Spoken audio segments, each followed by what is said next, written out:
बिस्मिल्लाहिर्रहमानिर्रहीम। अस्सलाम वालेकुम दोस्तों, आए नए सोल्यूशन के साथ आज का जो है सोल्यूशन है दोस्तों सैमसंग गैलेक्सी टैब 3 जिसका मॉडल है SMT211 का। मैं आपको टच स्क्रीन का सोल्यूशन बताऊंगा। दोस्तों हमारा कनेक्टर है टच का, ये देखें ये इसके सारे के सारे पॉइंट टच के पॉइंट है। देखें यहाँ पर ये नंबरिंग भी दी गई है, वैल्यू भी दी गई है।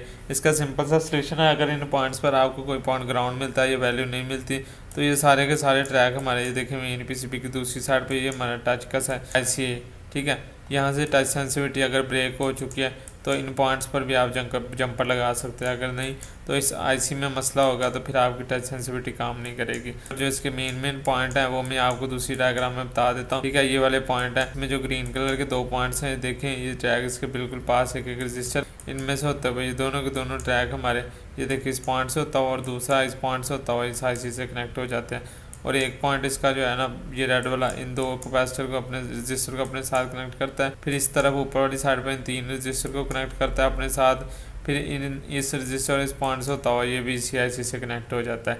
और ये देखें इसका एक पॉइंट इस IC का आगे ये 5 कैपेसिटर में से होता हुआ मेन PCB की दूसरी साइड पे देखें इस कैपेसिटर से होता हुआ इस IC से होता हुआ इस कैपेसिटर से होता हुआ आगे इस टच IC में चला जाता है।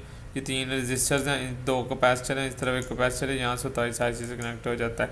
और टच IC के ये 3 पॉइंट्स हैं ना, ये वाले जाते हैं और मेन PCB की दूसरी साइड पर इन एक रजिस्टर में से होते हुए तीनों के तीनों CPU से कनेक्ट हो जाते हैं। और CPU का एक पॉइंट ये ग्रीन वाला देखिए ये मेन PCB की दूसरी साइड पर जाता है और हमारा देखिए इस रजिस्टर से होता हुआ इस IC से कनेक्ट हो जाता है। उम्मीद करता हूँ आपके लिए वीडियो कुछ ना कुछ तो हेल्पफुल होगी। बाकी इन तमाम ऐसे अदर कंपोनेंट्स की इंफॉर्मेशन रिपेयरिंग वर्किंग में आपको आने वाली वीडियोज़ में बताऊँगा इंशाल्लाह। अब तक के लिए इतना, अपना बहुत सा ख्याल रखिएगा, अपने चैनल का भी। अल्लाह हाफिज़।